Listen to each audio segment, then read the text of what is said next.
नमस्कार दोस्तों, ब्रह्मा कुमारी के दोगलेपन का मैं आपको बताती हूँ कि क्या होता था जब शिविर वगैरह जाते थे। अब यहाँ जब मैं थी 2007 से 2016 तक जब मैं सेंटर पे रही समर्पित रूप से, तो मैं भी कई बार शिविर में पार्टियां लेकर जाती थी और हर पार्टी के अलग-अलग रूल्स रेगुलेट होते थे और उसका लेटर मेल वगैरह आ जाता था। हमें उसके अकॉर्डिंग तैयारी करनी पड़ती थी। अब इसमें क्या होता था, डायरेक्ट तो जो शिविर वाले होते थे उनके लिए ये नहीं लिखा रहता था कि पर व्यक्ति कितना चार्ज लगेगा। नया व्यक्ति है, लेडीज है, जेंट्स है, बुजुर्ग है, वो टीचर अपने हिसाब से कर सकती है। अगर किसी के 50 व्यक्ति जा रहे हैं तो 1000 रुपए के हिसाब से 50,000 ये बनता है। अब ये टीचर बहन अपनी तरफ से बताती है या फिर वहां से रहता है, ये खुल के कभी मेरे को ऐसा समझ में नहीं आया। लेकिन कुछ चीजें थी जो फ्री बताई गई थी। कुछ लोगों के लिए ये चीजें फ्री थी कि आप तो किन किन लोगों के लिए, किस किस वर्ग के लेवल के और कौन से अधिकारी वो होते थे, किस वर्ग के वो लोग होते थे जिनके लिए स्पष्ट रूप से कहा जाता था कि ये फ्री है, इनको आप ले आइए। और यहाँ 6 महीने ऐसे शिविर चलते थे नयों के लिए। 7 दिन वाले शिविर जो 3 दिन में सुबह शाम के हिसाब से 3 दिन में करा दिए जाते थे। और ऐसा ही आपका हर विंग्स का यहाँ एक विंग्स बने हुए हैं। मीडिया विंग्स है, गवर्नमेंट है, टीचर्स वाला है, वकील वाला है, आपका आम पब्लिक वाला है, कोई बिजनेस वाला है, सेलिब्रिटी वाला है। ऐसे विंग्स बने हुए थे। मंत्री फंत्री है, जो भी है, इन सबके विंग्स बाय विंग्स बने हैं। और फिर इनके लिए जो है अ, तो जो चार्ज लेना होता था, शायद वो चार्ज लिखा नहीं जाता था इसमें नहीं लेना है, तो ये से दीदी समझ जाती होंगी। उनकी मीटिंग वगैरह में गाइड किया जाता होगा, वो उस हिसाब से करती थी। लेकिन वहां से ऐसा स्पष्ट नहीं आया कि पर व्यक्ति का इतना लगेगा। अगर बाबू मिलन का प्रोग्राम चल रहा है तो उसमें तो रहता था कि आपको इतनी रजाई, इतने गद्दे, इतने पंखे, इतने, और ये कौन डिसाइड करता था? शायद जोन इंचार्ज करती थी कि हमारे जोन की जैसे सेवा है तो इतनी चीजें टीचर बहन को ले जाना है। अगर उसकी इतनी पार्टी 10 लोगों की पार्टी है तो 10,000, और उसके अलावा कुछ गिफ्ट आइटम, और 20 लोगों की पार्टी है तो 20,000, उसके अलावा गिफ्ट आइटम। अभी तो ये चार्ज बढ़ गए होंगे। बहुत से लोग कहेंगे कि ये झूठ बोल रही है, कुछ नहीं लिया जाता, फ्री है। तो मैं उस पर भी बात करती हूँ कि फ्री किन के लिए है। और एक 2-4 पत्रकार भाई भी आते हैं, कमेंट करते हैं ऐसा कुछ नहीं है, फ्री है सब कुछ। तो मैं उस पर भी आती हूँ, भाई साहब आज किसके लिए फ्री है उसी पे डिस्कस करते हैं। तो ये होता है। और जिनको फ्री लाना है वो स्पष्ट आ जाता था कि इन इस विंग का प्रोग्राम है, इतने से इतनी तारीख तक है और इनका बिल्कुल फ्री है।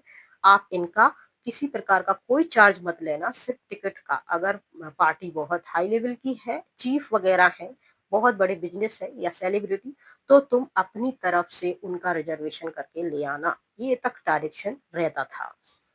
तो किन किन का फ्री रहता था? जैसे आम व्यक्ति है, गृहस्थी है, छोटा मोटा दुकानदार है, छोटा बिजनेसमैन है, छोटा कोई टीचर है, माताएं हैं डेली क्लास करने वाली, ये है तो इनके लिए।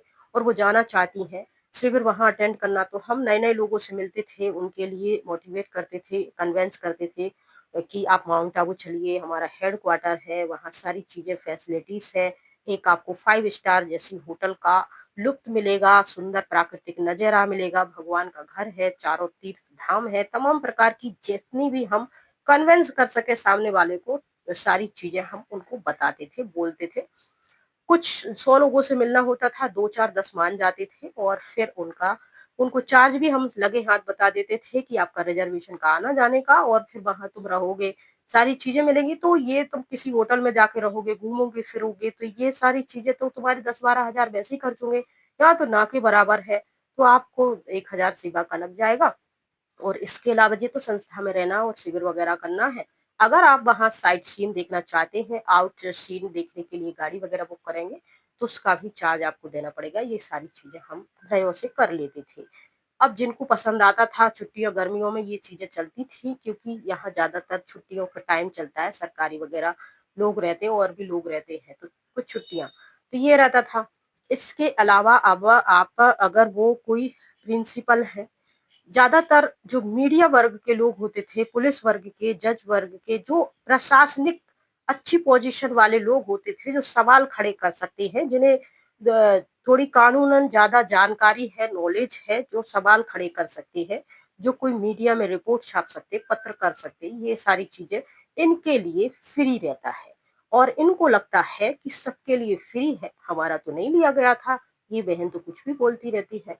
तो उनके लिए मैं भी कई बार शिविर में मीडिया वालों को लेके गई, टीचर को लेके गई, बिज़नेसमैन वालों को लेके गई, कुछ अदर धर्म वालों को लेके, तो इस तरीके से मैं भी बीच में महीने में 1 आध चक्कर लग जाता था। कुछ 2-4 लोग हैं तो उस तरीके से। तो मीडिया वालों में रिपोर्टर आता था, एडिटर आता था और उसमें एंकर वगैरह हैं, तो जो भी छोटे होते थे, अब छोटे जगह में तो छोटे ही रहेंगे, तो एडिटर वगैरह उसके रहते थे, तो उनसे मैंने संपर्क करा।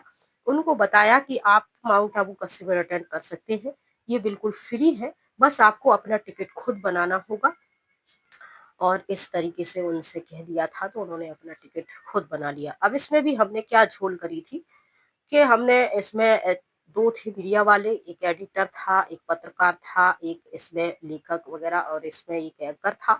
3 थे ये, कुछ रिपोर्टर थे इधर-उधर से, छोटे जगह के छोटे रहते हैं तो उस हिसाब से। और इसमें मैंने 4 लोग ऐसे ही ऐड कर दिए थे रिपोर्टर के नाम से। तो उन 4 लोगों को बता दिया था कि देखो तुम्हें मीडिया की सेवा के हिसाब से लेके जा रहे हैं, तो तुम लोगों का तो पैसा लगेगा, बाकी तुम लोग इनके साथ घूमोगे फिरोगे तो जो फैसिलिटी उनको मिलेगी वो भी तुम्हें भी मिल जाएगी, तो तुम आराम से ऐश आराम से रह सकते हो। अब यहाँ ये भी रहता है कि शिविर वालों के जो होते हैं नए लोगों के और आम पब्लिक के लिए, वो अलग उनकी व्यवस्थाएं रहती हैं, पूरी रुकने वगैरह की और रूम वगैरह की और फैसिलिटीज की। और जो कुछ पद पोजीशन वाले होते हैं हाई लेवल के, उनके लिए इन्होंने जो बनता ही रहता है, इनका तो बनता बिकता रहता है, तो उस हिसाब से कोई नई रूम बनाए हैं इन्होंने, नई कॉलोनी बनाई है तो उसमें रुकाते हैं, उसमें फैसिलिटीज कूलर पंखा ये तो आम चीजें हैं, होती रहती है, ये सारी चीजें तो उनको रखा जाता है। तो मैं यहाँ से 7 लोगों को लेके जाती हूँ, उसमें 3 पत्रकार होते मीडिया से संबंधित और 4 ऐसे ही रहते हैं। 3 का तो फ्री था, लेकिन उन 4 लोगों को हमने अपने हिसाब से कन्विंस करके उनका टिकट का भी पैसा लिया, सेवा का भी पैसा लिया, आउट सीन का भी पैसा लिया। और इस हिसाब से हम छोटी बहन थी, बड़ी बहन नहीं गई थी। छोटी बहनों को बताया, दीदी ने कहा था कि तुम अपने हिसाब से कन्विंस करोगी, अपने हिसाब से मजाक में कह देना कि आउट सीट, साइड सीन वगैरह की भी तुम्हें खुद से ही गाड़ी वगैरह बुक करनी पड़ेगी घूमने के लिए, और फिर यहाँ रहना, तुम्हारा खाना पीना और ये अकेला रहेगा, और शिविर वगैरह अटेंड करना, तो ये चीजें रहती हैं। और फिर जो भी वहाँ तो सर्टिफिकेट दे देते हैं ये लोग, उसमें वो खुश हो जाते हैं, अब छोटी जगह के लोग हैं तो खुश हो जाते हैं। तो ये सारी चीजें रहती हैं और इस तरीके से उनका नहीं रहता है। अब कोई हमारे यहाँ एक जैसे तहसील लगती थी तो कोर्ट था, वहाँ के जज भी थे, बार-बार हम जाते थे, कहीं से उन्होंने उनकी फैमिली की कोई जुड़ा होगा, तो वो भी आए थे। तो उनको हमने बहुत कन्विंस करा कि आप चलिए, पर उनको ऐसी छुट्टी नहीं रहती थी। उनके लिए टिकट भी हमें ही बनाना था, क्योंकि उनका बिल्कुल फ्री था। अब जिन लोगों को फ्री गए वो दीदी के ही खर्चे से, दीदी के खर्चे से वापस आए, दीदी के खर्चे से घूमे-फिरे, या फिर दीदी ने यहाँ से मेल कर दिया या फिर ऑनलाइन पे कर दिया है पैसा, तो वहाँ उनको दिया लेटर वगैरह, ऑनलाइन भेज दिया, कुछ किया है, तो फिर वहाँ कोई उनकी जान पहचान का भाई होगा, तो वो उनको घुमाएगा फिराएगा, खातिरदारी करेगा, अपना नंबर वगैरह शेयर कर देगा, बीच बीच में बातें करता रहेगा। तो ये सारी चीजें होती हैं। और ऐसे ही कुछ लोग जब वीडियो देखते हैं तो वो कहते हैं कि वहाँ कुछ नहीं लगता, मैं भी वहाँ गया था, वहाँ के जो भाई बहन है, जो खाना पीना है, जो माहौल है, बहुत प्योर है, बहुत आनंदमय है।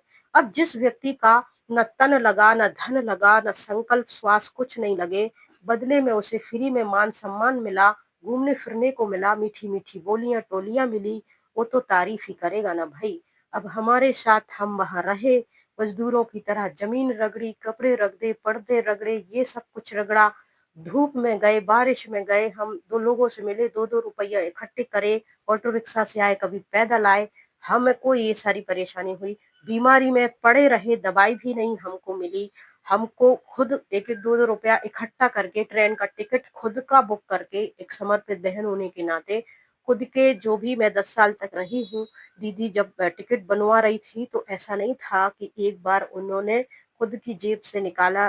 जेब तो खुद कोई कमा नहीं रहा है, भगवान की भंडारी हम दिखाते हैं लोगों को, लेकिन पैसे हमें निकालने के बहुत सारे तरीके से हम निकलवा लेते हैं भंडारी के अलावा भी। और इन सब का कोई भी सबूत, कोई भी लिखित प्रमाण नहीं होता है और ना ही रखने दिया जाता है। और वहां से डायरेक्शन भी आता है कि किसी कागज पे भी तुम ये लिख के मत रखना, रफ कागज पे, कि फलाने का इतना पैसा आ चुका और ठिकाने से इतने लेने हैं। अपने दिमाग में ही लिस्ट बना के रखना किससे कितना लेना है, ये तक डायरेक्शन हमें दिए जाते थे। तो ऐसा कोई लिखित नहीं है। तो अगर मैं कहूँ भी कि दीदी ने मेरे पेरेंट्स से बहुत सारे पैसे ले लिए थे, तो भी इस बात को नकार दिया जाएगा, क्योंकि कोई सबूत नहीं है। मेरी पूरी फैमिली भी कहेगी कि हाँ, हमने कैश दिया था। ये लोग चेक को भी ज्यादातर अवॉइड करते हैं, क्योंकि फिर बैंक से ये सारी डिटेल निकाल ली जा सकती है। तो ज्यादातर सोचते हैं कि कैश ही हो, कैश में आप झोल कर सकते हैं। चेक में बैंक डिटेल में आपके सबूत के तौर पे सेव हो जाती हैं, नोटिफिकेशन वगैरह, ये चीजें होती हैं। हालाँकि आपको ये सारी जानकारी कैसी लगी है, और अगर आप इससे संबंधित और भी जानकारी चाहते हैं तो कमेंट कर सकते हैं। इस वीडियो में फिलहाल इतना ही। जय हिंद, जय भारत, राधे राधे, ओम शांति, जय श्री राम।